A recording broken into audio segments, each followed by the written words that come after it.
네, 안녕하세요 여러분, 반갑습니다. 자, 오늘은 헌법 입문 2회차 강의입니다. 오늘은 좀 중요한 부분들을 볼 겁니다. 여러분들 가지고 계시는 교재 226페이지의 기본권의 주체 부분을 보겠습니다. 자, 우리가 이제 지금부터는 기본권이라는 걸 배울 건데요. 지난 시간에 얘기한 것처럼 기본권이라는 건 헌법상 보장되는 권리를 얘기를 합니다. 그럼 여기서 말하는 기본권의 주체라는 건 과연 이 헌법상 보장되는 권리를 누가 누릴 수 있는가 하는 문제가 이제 기본권의 주체입니다. 자, 우리 헌법에서는 10조부터 36조 정도까지 이제 국민들의 기본권을 규정을 하고 있습니다. 예를 들면 헌법 10조에는요, 한번 기본권들 이름만 한번 잘 들어보세요. 헌법 10조에서는 인간의 존엄과 가치, 정말 멋있는 말이죠. 인간의 존엄과 가치, 그리고 행복 추구권, 여러분들이 행복을 추구할 수 있는 권리. 11조에서는 평등권이라는 기본권을 규정을 하고 있고요. 12조, 13조에서는 신체의 자유를 규정을 하고 있습니다. 여러분들이 함부로 구속당하지도 않고 여러분들 함부로 신체를 훼손당하지도 않는 그런 신체의 자유를 규정을 하고 있고, 그리고 이제 14조에서는 거주 이전의 자유, 여러분들이 자유롭게 어딘가에 이동하고 머물 수 있는 거주 이전의 자유를 규정을 하고 있고, 15조에서는 직업의 자유, 16조에서는 주거의 자유, 그러니까 여러분들이 개인적으로 집에서 있는 그런 사생활들이 침해당하지 않는 그런 주거의 자유, 이런 것들을 보장하기 위해서 우리가 형법에서 주거침입죄라는 죄도 배우고 있습니다. 17조에서는요, 사생활의 비밀과 자유, 여러분들이 가지는 그런 사적 생활에 관한 비밀, 그리고 18조에서는 여러분들의 통신의 비밀과 자유, 그리고 19조에서 여러분들 마음속에 있는 그런 양심을 자유롭게 형성하고 자유롭게 양심을 표현할 수 있는 양심의 자유, 그리고 20조에서는요, 학문과 20조에서는 종교의 자유를 규정을 하고 있습니다. 종교의 자유. 그리고 21조에서는 이제 언론, 출판, 집회, 결사, 이제 넓은 의미에서 우리가 표현의 자유라고 하는데요. 이런 표현의 자유를 규정을 하고 있고요. 22조에서는 학문의 자유, 공부할 수 있는 학문의 자유와 예술의 자유, 이런 것들을 규정을 하고 있습니다. 그리고 23조에서는 여러분들의 재산에 관한 권리를 보장을 하는 재산권을 보장을 하고 있습니다. 자, 제가 지금 10조부터 23조까지 이야기한 이런 것들을 여러분들이 이제 먼저 강론에서 배우시게 될 건데, 이런 것들을 우리가 자유권적 기본권이다 라고 이야기를 합니다. 자, 그리고 헌법 24조, 25조에서는 선거권과 공무단위권을 규정을 하고 있어요. 선거권이라는 건 말 그대로 여러분들이 자유롭게 선거를 할 수 있는 권리를 얘기를 하고요. 공무단위권은 지금 여러분들이 공부하는 거, 그래서 열심히 공직 취임의 기회, 공무원이 될 수 있는 기회를 갖는 거, 이제 이런 것들이 이제 공무단위권이라는 기본권입니다. 자, 이렇게 두 가지는 이제 정치적인 권리죠. 선거권과 공무단위권, 이런 것들은 정치적인 기본권들이고요. 자, 그 다음에 26조부터 26, 7, 8, 9, 10, 30조까지 5개의 청구권적 기본권이 있습니다. 청원권, 우리가 자유롭게 국가에 대하여 청원할 수 있는 권리, 재판을 청구할 수 있는 재판 청구권, 그리고 내가 실제로 구속을 당했었는데 나중에 무죄를 받게 되면은 그 구속에 대해서 보상을 청구할 수 있는 형사 보상 청구권. 자, 그리고 공무원의 범죄로, 공무원의 잘못으로 내가 피해를 입었을 때 국가에게 배상을 청구할 수 있는 국가 배상 청구권.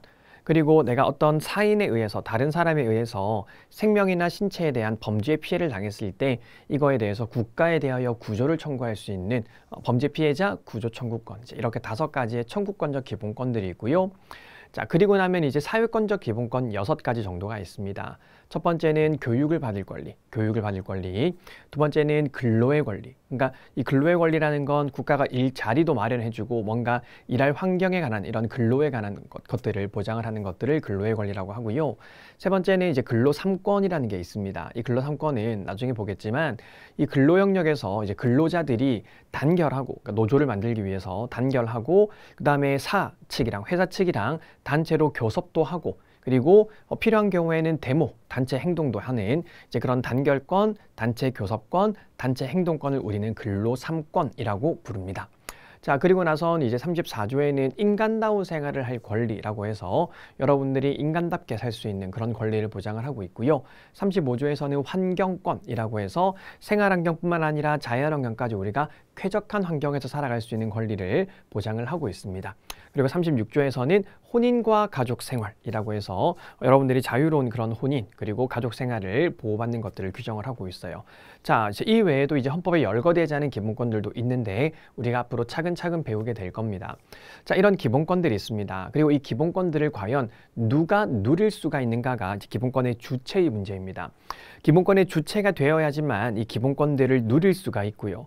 그럼 여러분들이 누리고 있는 기본권들의 어떤 침해나 제한 문제가 발생하면은 여기 대해서 헌법 소원이라는 청구를 할 수도 있게 되는 거죠. 그러니까 기본권의 주체가 되는 사람만이 기본권의 침해를 받을 수가 있는 거고, 그래야지만 헌법 소원이라는 구제 절차로 나아갈 수가 있고, 기본권의 주체가 될 수 없으면은요, 그 부분에 대해서는 기본권을 누릴 수가 없는 거고, 그럼 이제 헌법 소원을 통해서 우리의 기본권을 구제받는 절차도 제기를 할 수가 없게 되는 거죠. 자, 그런 의미에서 우리가 이제 기본권의 주체, 헌법이 보장하는 권리를 누리는 자를 말하고요. 이 기본권의 주체는 다시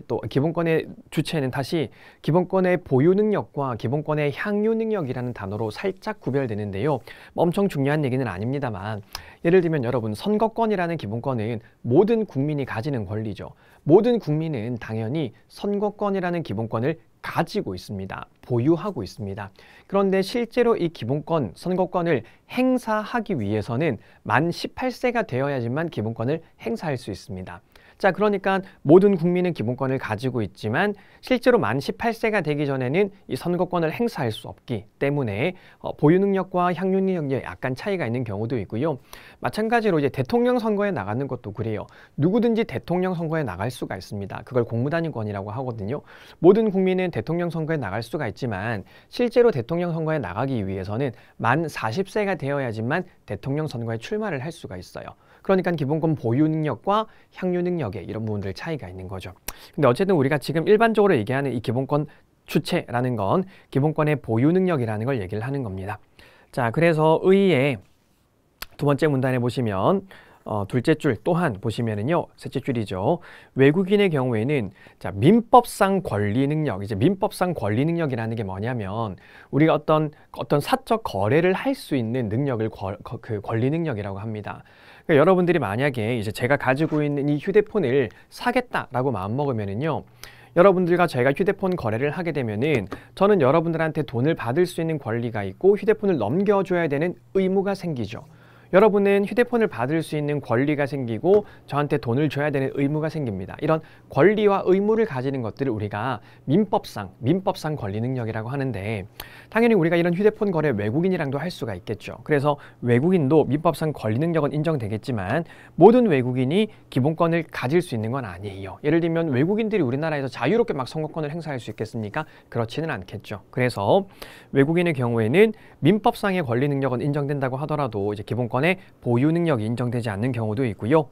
자, 다음 문단도 보시면은요, 기본권 보유 능력을 가졌다고 하더라도 모두 기본권 행사 능력을 가지는 것은 아니다. 따라서 예를 들어서 선거권은 국민의 권리이기 때문에 모든 국민이 선거권을 가지지만 만 18세가 된 자만이 선거권을 행사할 수 있다. 이제 이런 표현들이 있습니다. 마지막 문단에는요, 기본권의 주체가 될 수 있는 자만이 헌법소원 심판을 청구할 수 있다. 이런 표현도 되어 있네요.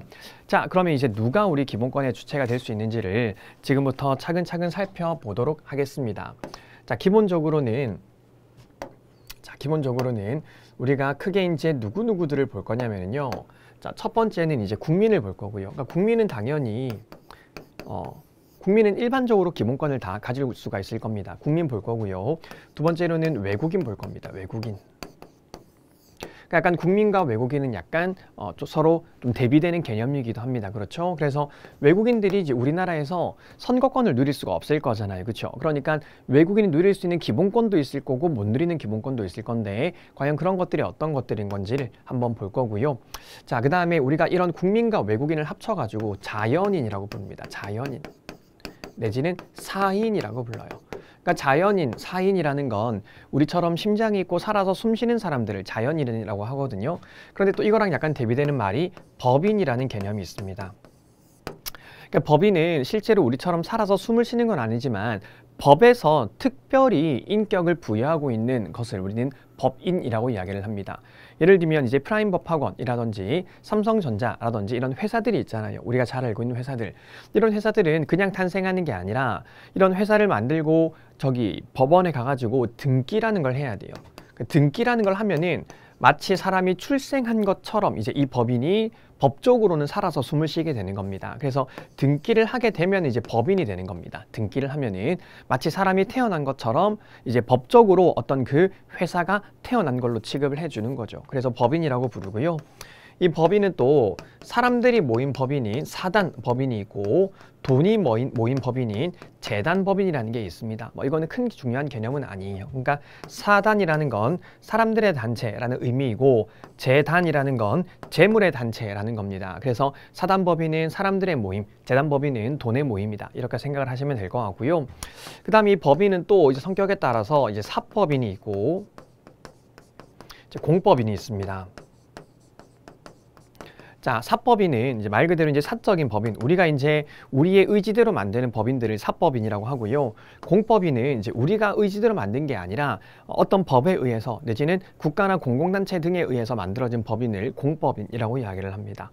그래서 사법인과 공법인은 또 대비되는 거죠. 이제 우리가 자연스럽게 만드는 걸 사법인, 그 다음에 어떤 공권력의 주체가 만들거나 법에 의해서 만들어진 법인을 공법인 이렇게 불러요. 자, 그러니까 우리는 크게 이제 국민, 외국인 비교해서 볼 거고, 그 다음에 자연인과 법인 비교해서 볼 거고요. 법인은 사법인과 공법인이 있습니다. 어쨌든 우리가 이런 국민, 외국인, 그냥 사법인 이런 사람들을 기본권을 가진 사람들이라고 하는데 또 이와 비교해가지고 과연 국가기관, 예를 들면 대통령이나 이런 사람들이겠죠.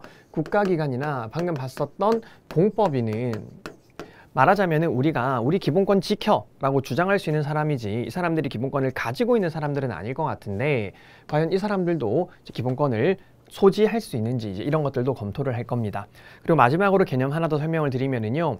이 법인이라는 곳에는 그 등기를 하면 이제 법인이 된다라고 했잖아요. 그런데 예를 들면 여러분 국민의힘, 더불어민주당 이런 정당들은 등기하지 않습니다. 등기하지 않는데 뭔가 하나의 모임처럼 보이죠. 그러니까 등기만 안 했을 뿐이고 법원에 가서 등기만 하지 않았을 뿐이고 실제로는 완전히 법인과 동일하게 동일하게 살아가고 있는 우리가 법인을 등기하지 않은 법인 그런 의미에서 등기를 해야지만 권리 능력이 생기는 건데 권리 능력 없는 단체 권리 능력 없는 단체, 권리 능력 없는 사단이라고 부르기도 하고요. 권리 능력 없는 재단이라고 부르기도 합니다. 근데 어쨌든 이 등기를 하지 않은 법인은 권리 능력 없는 단체, 권리 능력 없는 법인, 사단, 재단, 내지는 그러니까 법인이 아니다는 의미에서 비법인 단체 이렇게 부르기도 합니다. 그러니까 이제 이런 개념들 보면서 과연 이제 누구에게까지 기본권의 주체성이 어디까지 인정되는지를 한번 보도록 할게요.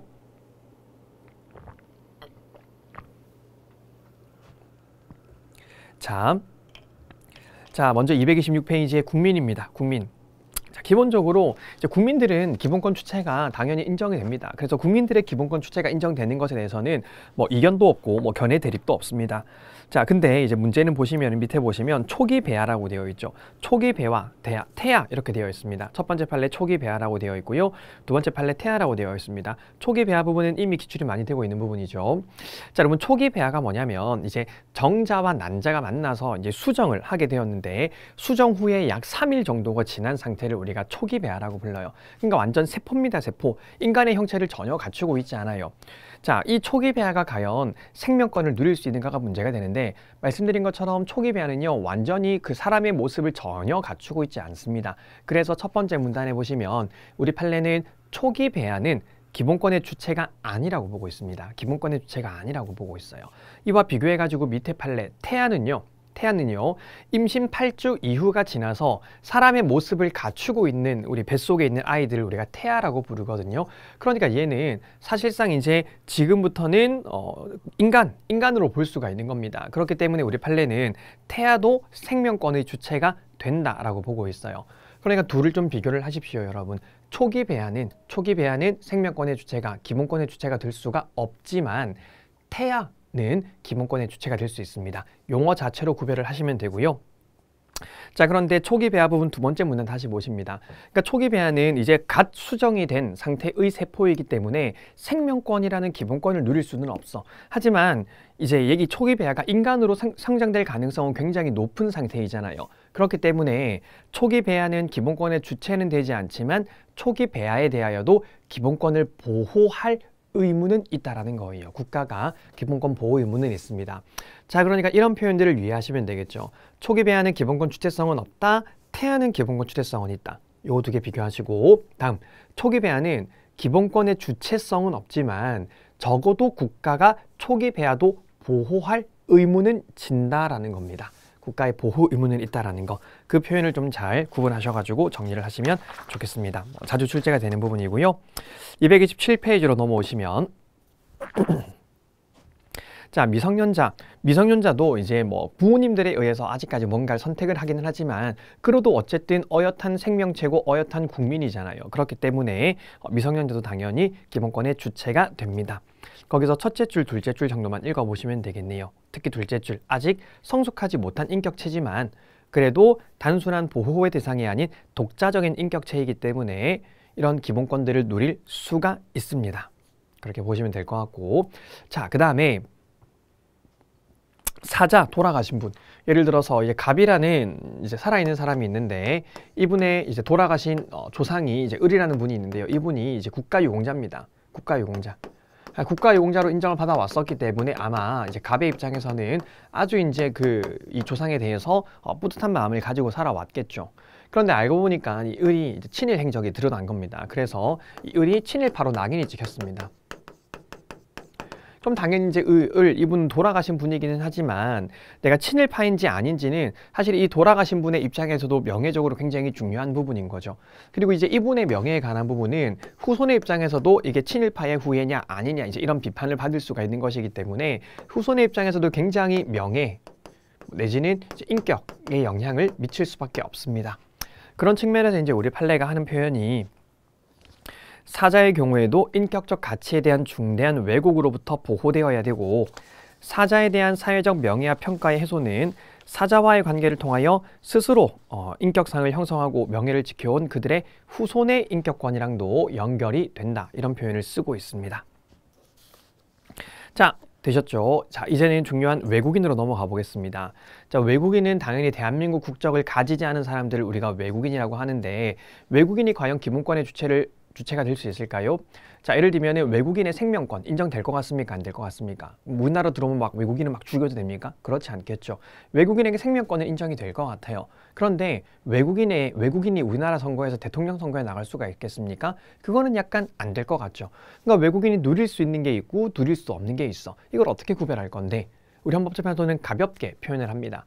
기본권이요, 인간의 권리라는 게 있고 국민의 권리라는 게 있다라는 거예요. 그래서 사람이라면 누구든지 누릴 수 있는 인간의 권리는 외국인도 누릴 수가 있고요. 그 다음에 국민만이 누릴 수 있는 권리는 외국인이 누릴 수가 없다. 이제 이렇게 보고 있습니다. 그러니까 제가 아까 이 시간 처음에 읊어드린 그 기본권들 우리가 차근차근 보게 될 건데 그 기본권들 중에서 국민의 권리도 있고 인간의 권리라는 거 또 있다라는 거예요. 자, 이제 그런 것들을 이제 여러분들이 정리해서 보셔야 되는데 227페이지 보시면 외국인에게 인정되는 기본권. 첫 번째, 인간의 존엄과 가치, 행복 추구권. 이런 것들 당연히 이제 인간이라면 누릴 수가 있어야 되겠죠.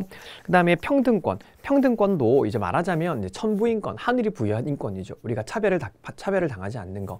그러니까 이 평등권이라는 기본권도 외국인도 당연히 누릴 수가 있습니다. 그런데 이제 그 외국인이 우리나라에서 나도 평등하게 대우해줘 라고 얘기를 하려면은 그 나라도 우리나라 국민들을 어떻게 대우하고 있는지도 한번 좀 비교를 해보는 게 좋겠어요. 그런 것들 우리가 뭐라고 하냐면요, 상호주의라고 얘기합니다. 그러니까 그 나라와 우리나라 서로 상호 간에 각각의 국민들을 어떻게 대우하고 있는지를 보겠다라는 게 상호주의인 거죠. 그래서 이 평등권이라는 건 기본적으로 인간의 권리이긴 하지만 상호주의에 따라서 우리나라 국민들을 어떻게 대우받는지에 따라서 그 나라 국민들에 대한 대우가 달라질 수도 있다라는 거고요. 그 외에 자유권적 기본권들은 다 어떤 자유의 측면, 가만히 냅두면 되는 측면이기 때문에 외국인에게도 인정이 됩니다. 자, 그런데 이제 하나 비교를 해야 되는 게 그 227페이지에 있는 직장 선택의 자유라는 표현과 228페이지에 외국인에게 인정되지 않는 직업의 자유라는 거, 요거 두 개 한번 비교를 해 보겠습니다. 228페이지부터 보시면은요, 기본적으로 우리 판례는 직업의 자유는 국민의 권리이지 외국인은 누릴 수 없다고 봅니다. 왜냐하면 우리나라 국민들도 지금 일자리 굉장히 부족하잖아요. 그러니까 이 직업의 자유라는 건 기본적으로 국민들만 누릴 수 있는 권리다. 외국인에게까지 직업의 자유 다 인정을 하게 되면은 우리나라 국민들이 일자리를 가질 수가 없게 될 겁니다. 그런 측면에서 직업의 자유는 국민의 권리다. 이렇게 보고 있어요. 표현 기억하세요. 직업의 자유. 직업의 자유. 그런데 이제 이 직업의 자유 중에서 직장을 선택할 수 있는 자유가 있습니다. 예를 들어서 갑이라는 외국인이 이미 대한민국에 들어와 가지고 직장을 가지고 있어요. 어떤 A라는 회사에 다니고 있습니다. 그럼 얘가 이 직장을 다니다가 다른 직장으로 옮기는 건 가능하다라는 거예요. 자, 다시 그래서 외국인이 기본적으로 원칙적으로는 대한민국에서는 직업을 누릴 수는 없지만 근데 이미 대한민국에 들어와서 근로관계를 형성하고 있는 사람들, 이미 일하고 있는 사람들은 다른 직장으로 옮길 자유는 인정을 해줘야 된다는 겁니다. 그런 측면에서는 외국인도 제한적으로나마 직장 선택의 자유를 가진다라고 표현을 하고 있습니다. 자, 그러니까 여러분 이거는 수험적으로는요 워딩만 구별하시면 됩니다. 직업의 자유는 외국인에게 인정되지 않고 직장 선택의 자유는 이미 대한민국에 입국해서 일자리를 가지고 있는 외국인에게 직장을 선택할 자유는 인정이 된다라는 거예요. 자, 그래서 227페이지에서 네 번째 판례 직장 선택의 자유에서 둘째 줄 끝에 보시면 외국인도 제한적으로라도 직장 선택의 자유를 향유할 수 있다고 보아야 한다. 외국인도 제한적으로 직장 선택의 자유를 향유할 수 있다고 보아야 한다. 자, 됐습니까? 그 다음에 청구권적 기본권에서 우리가 나중에 배우게 될 건데요. 거기 보시면 청원권, 재판 청구권, 형사보상 청구권은 외국인에게 주체성이 인정이 된다. 그런데 둘째 줄 끝에 각주 1번 달려있는 거 국가배상 청구권과 범죄 피해자 구조 청구권은 상호 보증이 있는 경우에만 인정이 된다. 이런 표현이 있죠.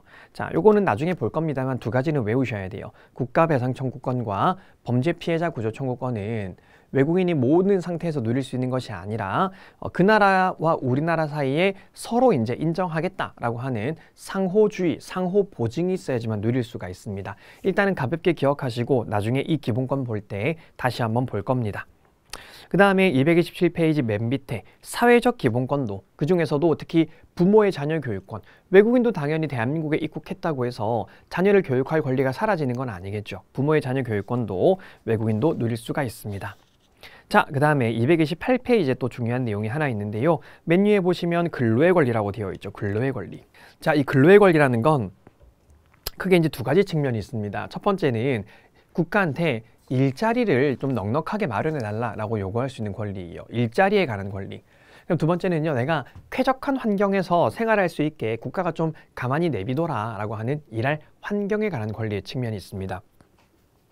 일자리에 관한 권리는 말 그대로 일자리를 요구하는 거기 때문에 얘는 사회적 기본권의 측면이 있습니다. 지난 시간에 얘기했던 거 기억나십니까? 사회권이라는 건 국가한테 뭔가 달라고 요구하는 거예요. 뭔가 달라고. 그러니까 이게 뭐랑 좀 차이가 있었어. 자유권이랑 차이가 있었죠. 자유권은 국가한테 가만히 내비둬 라고 하는 것이었다면 사회권은 국가한테 뭔가 좀 도와줘, 날 좀 배려해줘 라고 요구하는 게 사회권이었습니다.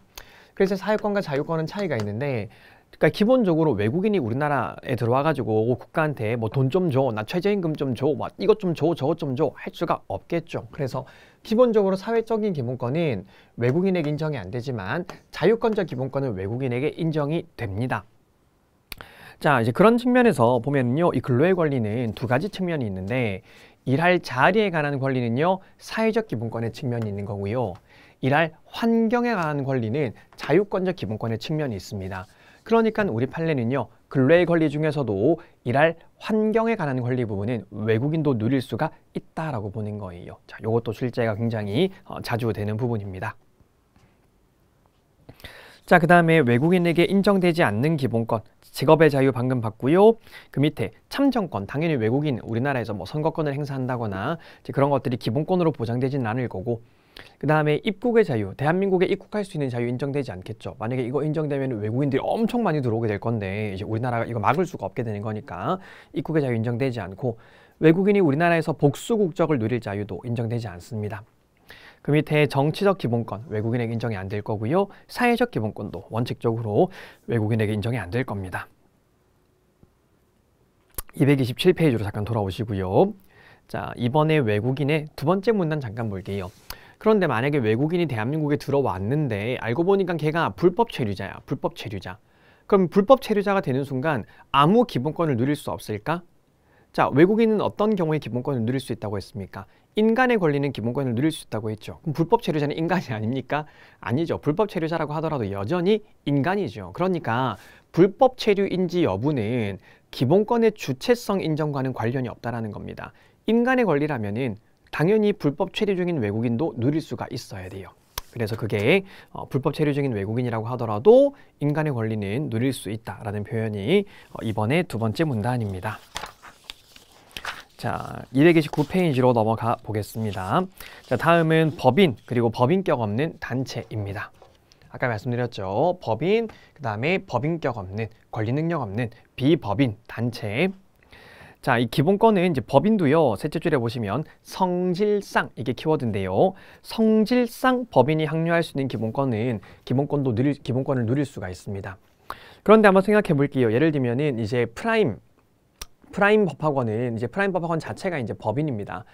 삼성전자도 삼성전자 자체가 법인이에요. 근데 삼성전자 건물의 뭐 3층에 301호, 뭐 프라임 법학원의 뭐 노량진 건물의 3층에 301호 이런 그 개개의 소속된 반이나 부분 기관에 대해서는 기본권의 주체를 인정할 필요가 없겠지. 그냥 프라임 법학원 그 자체, 그 다음에 삼성전자 그 자체에 대해서만 기본권을 인정을 하면 되는 거겠죠. 따라서 그 문단 줄금 부분에 있네요. 사단법인, 한국영화인협회는 기본권 주체성 인정이 되지만 그 영화인협회에 소속된 감독위원회는 주체성이 없다라는 표현이 있습니다. 그렇죠? 그래서 어쨌든 다시 첫 번째 문단 셋째 줄 통설 및 판례는, 그러니까 통설이라는 게 통용되는 학설이라는 의미에서 가장 이제 널리 통용되는 일반적인 학설을 얘기하는 겁니다. 판례는 성질상 법인이 확률할 수 있는 기본권에 대하여는 법인의 주체성을 긍정을 하고 있습니다. 그 다음에 그 다음 문단 또한 법인 아닌 사단 재단이라고 하더라도 아까 이제 정당처럼 비법인 등기는 하지 않았지만 단체의 경우에도 대표자가 정해져 있고 독립된 사회적 조직체로 활동하는 때에는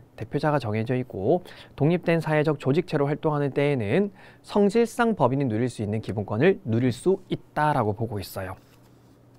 자, 그래서 그 밑에 이제 법인에게 인정되는 기본권들, 이것도 앞으로 차근차근 볼 건데요. 법인 직업 당연히 가질 수가 있겠죠. 삼성전자도 직업 가지고 프라임 법학원도 교육업이라는 직업을 가지고 있습니다. 거주 이전의 자유, 법인이 본점 어디에 둘지, 지점 어디에 둘지 이제 거주하고 이전하는 거 결정할 수 있고요. 언론사, 출판사, 그 다음에 우리가 법인으로 모이는 것 자체가 이제 결사라고 얘기를 합니다. 이제 계속적으로 모이는 걸 결사라고 하고 잠깐 모이는 건 집회라고 하는데 법인 자체가 모이는 것이기 때문에 집회나 결사의 자유가 인정이 되고요. 자, 그 다음에 우리 곧 보겠지만 이제 인격권이라는 기본권이 있는데요. 법인도 인격권을 누릴 수 있다라고 우리 판례가 보고 있습니다. 이제 중요한 내용이거든요. 나중에 볼 겁니다. 법인 인격권. 법인도 법적으로 인격을 가지고 있으니까 이제 인격권이 인정이 된다라는 의미예요. 법인 인격권. 그 다음에 종교단체 만들 수 있겠죠. 그리고 평등권. 그 다음에 학문단체. 그 다음에 뭐 예술회사 이런 것들 만들 수가 있을 거고요. 그 외에 법인도 재판 청구하고 청원하고 손해를 입었으면은 국가배상을 청구할 수도 있습니다. 230페이지입니다. 법인도 통신의 자유 인정되고요. 법인도 개인 재산들이 있겠죠. 법인도 재산권을 보호받을 수가 있습니다. 법인에게 인정되지 않는 것들은 인간들만 누릴 수 있는 거. 예를 들면 첫 번째 줄에 인간의 존엄과 같이 행복을 추구할 권리 이런 것들은 법인에게 인정이 안 될 거고요. 그 다음에 그 두 번째 문단에 뭐 사생활, 법인이 사생활이 있겠습니까? 법인이 뭐 주거의 자유, 뭐 내지는 선거권 이런 것들을 행사할 수는 없겠죠. 이런 것들은 법인에게 인정되지 않습니다. 자, 이제 문제는 4번 공법인과 국가기관입니다. 자, 이런 표현을 한번 보겠습니다, 여러분. 자, 이거랑 한번 보죠. 자, 우리가 이제 수범자라는 표현과 이제 소지자라는 표현이 있는데, 수범자라는 표현은 쉽게 말하면 이제 뭔가를 지켜야 되는 사람, 이제 앞에 있는 걸 지켜야 되는 사람, 이렇게 보시면 될 것 같아요. 그러니까 원래 이제 수범자라는 의미는 이제 효력에 적용을 받는 사람, 이제 이런 표현인데, 그냥 이제 수험적으로는 이제 수범자라는 건 무언가 지켜야 되는 사람, 이렇게 보시면 될 것 같습니다. 우리가 기본권을 누구에게 주장을 하겠습니까? 기본권 당연히 국가한테 주장을 하겠죠. 그럼 이제 국민들이 기본권을 가지고 있고요. 이 국민들은 국가에 대하여 이제 기본권을 주장을 하게 될 겁니다. 그러니까 이제 공법인이나 국가기관 이런 국가들은요, 기본권을 지켜줘야 되는 기본권의 수범자가 되는 겁니다. 예를 들면 여러분들도 법을 지켜야 되죠. 예를 들면 여러분 단말기 통신법 알고 계십니까? 이 단통법은 휴대폰의 대리점과 판매점에게 공시지원금 이상의 지원금을 지급하지 못하도록 하고 있거든요. 그러니까 단통법의 수범자라고 하면은 이 단통법을 지켜야 되는, 단통법에 적용을 받는 대리점을 얘기하는 겁니다. 이제 수범자라는 건 그런 의미예요. 자, 그러니까 여러분, 국가기관이나 공법인은 우리가 기본권 침해하지 마, 나의 기본권 지켜 라고 요구할 수 있는 상대방, 즉 기본권의 수범자이지 그 자체로 기본권을 가지고 있는 사람은 아닙니다. 그렇겠죠. 자, 그래서 230페이지에 4번의 가번에 둘째 줄입니다. 국가나 국가기관 또는 국가조직의 일부나 공법인은 기본권의 수범자이지 기본권의 소지자가 아니기 때문에 원칙적으로는 그 줄금 부분 마지막입니다. 기본권 주체성을 인정할 수가 없어요. 그래서 우리가 일반적으로 국가라고 볼 수 있는 이제 입법부, 행정부, 사법부. 그다음에 행정부에는 당연히 중앙정부도 있겠지만 이제 지방자치단체도 있겠죠. 지방자치단체도 있을 겁니다.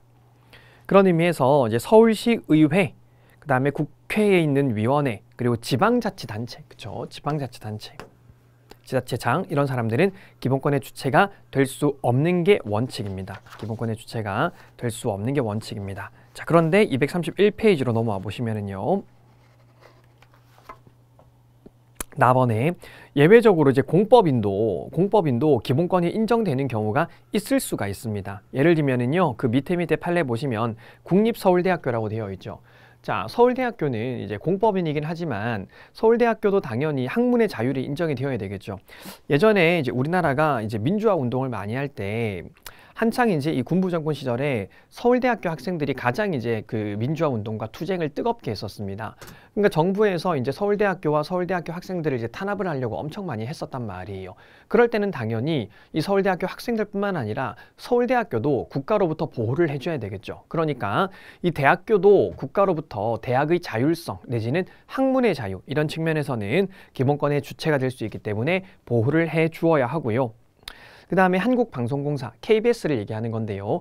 KBS도 언론의 자유가 인정이 되어야 되겠지. 그러니까 KBS가 아무리 이제 공사라고 한다고 하더라도 국가가 함부로 이제 이 KBS에 개입하고 하게 되면은 국민들이 가지고 있는 이 언론의 자유나 알 권리 이런 것들이 침해당할 가능성이 있습니다. 그래서 한국방송공사도 언론의 자유의 주체성이 인정이 되고요. 자, 그 다음에 그 밑에 학교안전공제회라고 되어 있는데 이 학교안전공제회는 뭐냐면 예를 들어 여러분들이 학교에 다니다가 학교에서 이제 학교를 다니면서 그 공제회비를 내거든요. 공제회비. 이 공제회비가 뭐냐면 혹시 내가 학교에서 뭔가 어떤 학습이나 운동을 하다가 다치게 되면은요. 거기에 대해서 이제 공제 기금을 청구를 할 수가 있습니다. 그 예를 들면 이제 어떤 학생이 이제 공제회비를 열심히 내다가 학교에서 농구를 하다가 다쳤어요. 그러면은 이거를 학교에 있는 공제회에다가 돈을 청구를 할 수가 있습니다.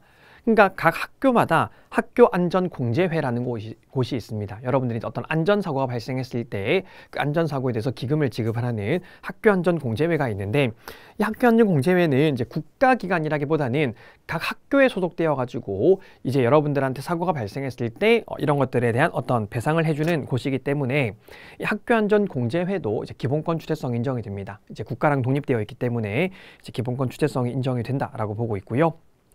자, 그 다음에 농협, 축협, 수협 이런 이제 농업인의 단체, 이제 수협인의 단체, 그 다음에 축산업인의 단체 이런 것뿐만 아니라 이제 상인의 단체를 우리가 상공회의소라고 하거든요. 이런 농협, 수협, 축협, 상공회의소 같은 것들도 우리가 직접 모이는 겁니다. 우리들의 뜻에 의해서 모이는 거예요. 그래서 얘들도 다 사법인의 성격이 강합니다. 근데 231페이지 맨 위에 두 번째 문안 잠깐 보시면 줄 거놨는데요. 예를 들어 근데 이제 축협, 농협, 수협, 상공회의소는 사법인의 성격이 강해서 기본권의 주체가 되기는 하지만 공법인적 성격도 함께 가지고 있습니다. 국가로부터 지원도 받고 감독도 받고 여러 가지 이제 관리 감독을 받기 때문에 공법인적 성격도 함께 가지고 있어요. 그렇지만 사법인적 성격이 더 강하기 때문에 기본권의 주체는 될 수 있다. 주체는 될 수 있다. 하지만 공법인적 특성이 있으니까 국가가 일반적인 사기업보다는 좀 더 많이 감독하고 개입하고 할 수가 있겠죠. 그래서 그런 것들이 더 많은 기본권의 제약 요소가 될 수 있다라는 표현입니다. 자, 그래서 232페이지 맨 위의 줄도 보시면은요. 방금 제가 말씀드린 거죠. 축협중앙회는 공법인과 사법인성을 겸유한 특수한 법인이지만 어떤 성격이 더 강하다? 그렇죠. 사법인적 성격이 더 강하기 때문에 기본권의 주체가 될 수 있는 겁니다. 기본권의 주체가 될 수 있다. 자, 그 다음에 방가로 이번에 국가기관. 국가기관은 국가에 소속된 기관을 말하는 겁니다.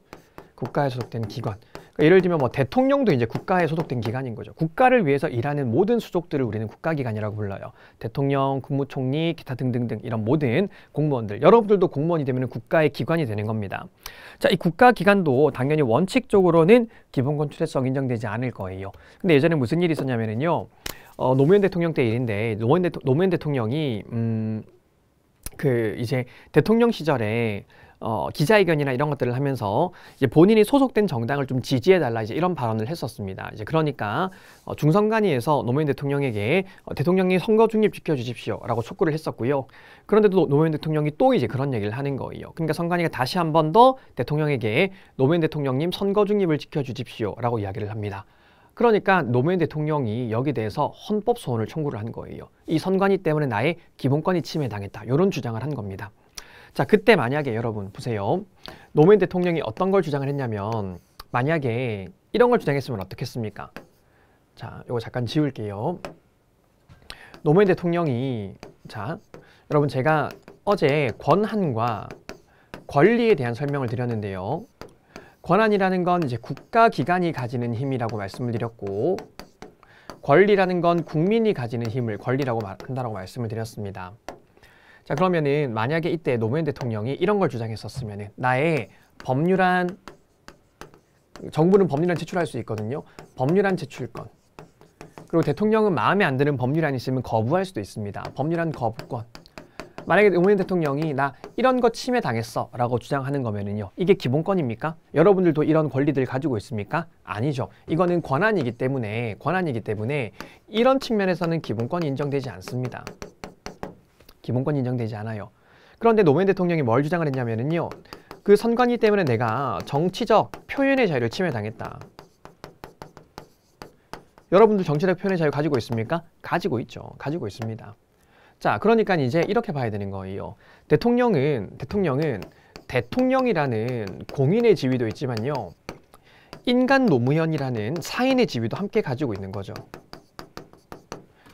그러니까 대통령이 가지고 있는 권한 부분은 기본권의 주체가 될 수 없겠지만 인간 노무현이 가지고 있는 권리의 측면은 기본권의 주체가 될 수가 있는 겁니다. 즉, 이 인간 노무현이라는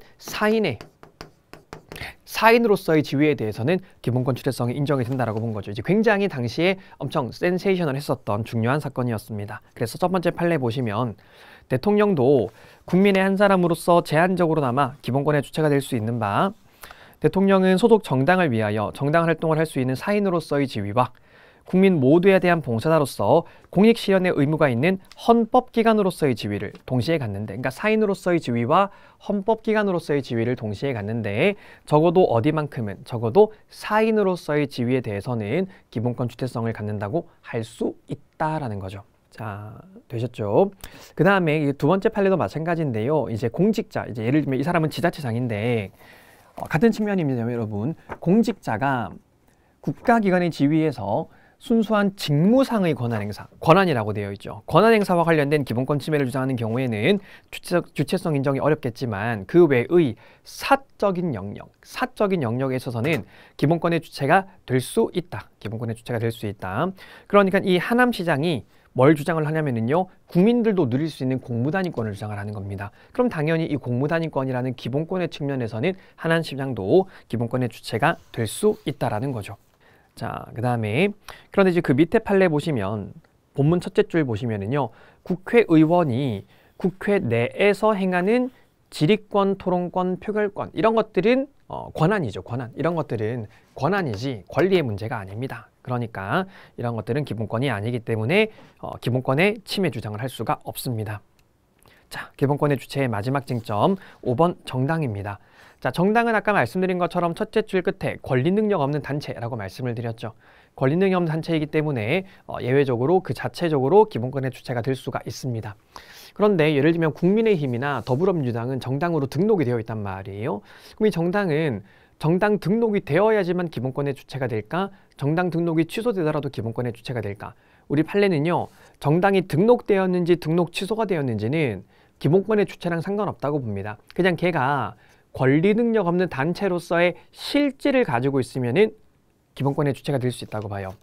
자, 아까 권리 능력 없는 단체의 실질이 뭐였냐면요, 229페이지에 3번의 두 번째 문단 다시 보시면 229페이지에 3번의 두 번째 문단 보시면 대표자가 정해져 있고 독립된 사회적 조직체로 활동하는 때에는 비법인 사단으로서 기본권의 주체가 된다라고 표현을 하고 있습니다. 자, 다음 페이지 잠깐 보겠습니다. 예를 들어서 이제 예전에는 이제 이런 규정이 있었거든요. 그 정당이 국회의원 선거에 나가서 2% 득표도 못한 경우에는 정당 등록을 취소하는 조항이 있었습니다. 그래서 이제 A 정당과 B 정당이 선거에 나갔는데 2% 득표를 못하는 바람에 둘 다 정당 등록이 취소가 된 거예요. 그래가지고 둘 다 지금 기본권 침해를 주장을 하고 있습니다. 아니, 우리가 득표를 좀 못했다고 하더라도 정당으로서 보호해줘야 되는 거 아니냐, 이렇게 주장을 하고 있어요. 그런데 A 정당은요, 등록 취소된 이후에도 이후에 시위도 계속하고 있고 집회도 하는 등 독립된 조직체로서 여전히 활동을 하고 있고요. B 정당은 등록 취소된 이후에 완전히 자취를 감췄습니다. 그럼 어떻습니까, 여러분? A 정당은 여전히 예를 들어 대표자도 정해져 있고 독립된 조직체로 활동하는 경우에는 여전히 하나의 단체로 볼 수가 있겠죠. 이런 정당은 기본권 주체성이 인정이 되는 거예요. 그런데 B 정당은 등록 취소된 이후에 자취를 감췄기 때문에 더 이상 권리 능력 없는 단체, 독립된 사회적 조직체로 활동을 하지 못하고 있는 거죠. 그런 경우는 기본권 주체성이 부정이 되는 겁니다. 그러니까 정당의 경우에는 등록이 되었냐, 등록이 취소가 되었는지가 중요한 게 아니라 권리 능력 없는 단체로서의 성질을 여전히 가지고 있는가, 이게 정당의 기본권 주체성의 중요한 부분입니다. 자, 그런데 233페이지에 맨 밑에 문단 보시면은요, 근데 정당도 어쨌든 법인, 단체잖아, 단체. 그러니까 생명과 신체의 안전에 관한 권리는 국민 개인이 누릴 수 있는 권리이지 단체는 누릴 수가 없는 권리겠죠. 그래서 권리 능력 없는 단체인 정당은 생명, 신체에 관한 기본권들은 이제 주장을 할 수가 없다라는 겁니다. 자, 234페이지에 이제 기본권의 효력을 보겠습니다. 기본권의 효력입니다. 자, 기본권의 효력은 자, 기본적으로 당연히 기본권은 이제 국가에 대하여는 효력을 가집니다. 그걸 우리가 기본권의 대국가적 효력이라고 불러요. 여러분들은 국가에 대하여 우리의 기본권 침해하지 마라고 주장할 수 있는 권리가 있습니다. 그걸 기본권의 대국가적 효력이라고 부르고요. 자, 그런데 문제는 235페이지 보시면 기본권이 사인 간의 관계에도 적용이 되겠는가 하는 게 문제가 됩니다. 예전에 이제 이런 일이 있었습니다. 그 강의석이라는 사람이 있었는데, 갑이라고 하겠습니다. 이 사람이 이제 고등학생이었는데 이제 평준화 고등학교에서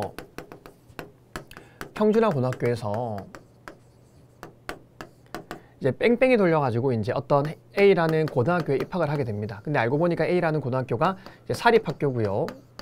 종교학교입니다. 종립학교입니다. 만약에 여러분들이 국가가 여러분들의 종교의 자유를 침해를 하거나 제한을 하면은 국가한테는 기본권 침해하지 마, 제한하지 마 주장할 수 있겠죠. 그게 대국가적 효력이라는 거고요. 자, 그런데 여기 보시면은요, 이 고등학교가 사립이고 종립학교인데 고등학교에서 무조건 채플 수업을 들어야지만 뭐 졸업 요건으로도 치고 내지는 뭐 학생회장 선거에도 나갈 수 있고 이런 것들을 규정을 하고 있습니다. 그러니까 이 고등학생 갑이 이 A 고등학교가 나의 종교의 자유를 침해한다라고 주장을 하는 거죠. 그러니까 사인에 의해서 사인의 기본권 침해를 주장할 수 있겠는가? 이게 이제 대사인적 효력입니다. 대사인적 효력. 그런데 우리가 지난 시간에 뭐 봤었냐면요, 이 기본권은 여러분들 개인의 주관적 권리이기도 하지만 객관적 법 질서이기도 하죠.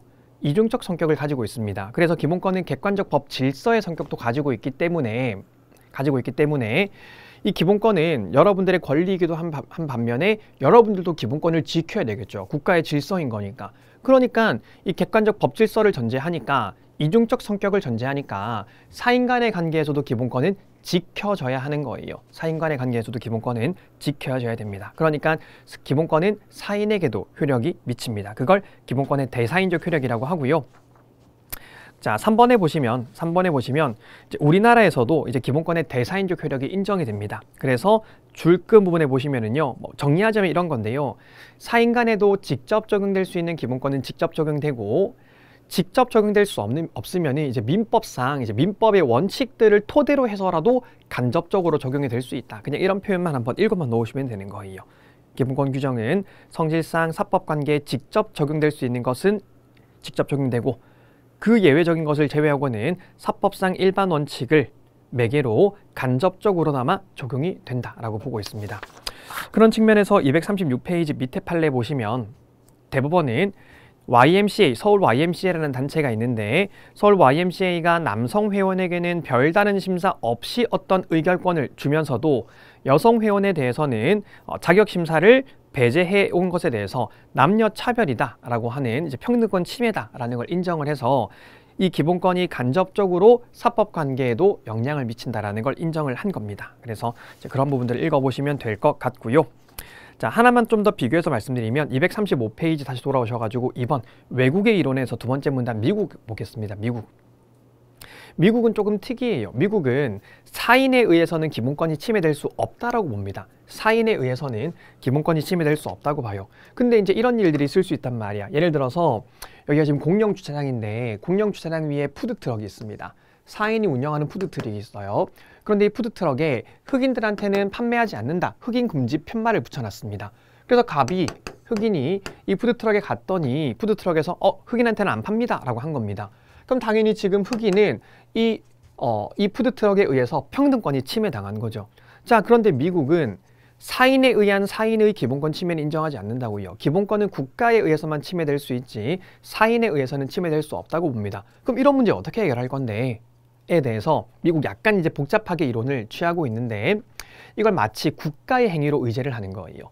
즉 사인에 의한 기본권 침해를 인정하지 않고 사인 행위를 마치 국가 행위처럼 의제를 합니다. 무슨 말이냐면요.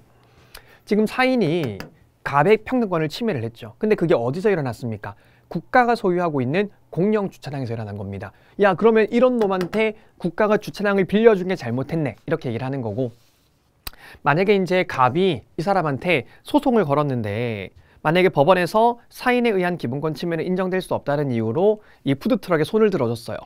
그러면 지금 법원의 재판, 공권력의 행사, 국가가 지금 다시 갑의 기본권을 침해한 거지. 갑에게 패소 판결을 내림으로써 갑의 기본권을 침해한 거죠. 그런 식으로 문제를 해결을 하고 있습니다. 그래서 뭐 이건 엄청 중요한 내용은 아니고요. 그냥 미국은 조금 특이하게 사인에 의한 기본권 침해는 인정될 수 없고 다만 사인의 행위를 국가의 행위로 의제해서 문제를 해결하고 있다 정도로만 이해를 하시면 되겠습니다.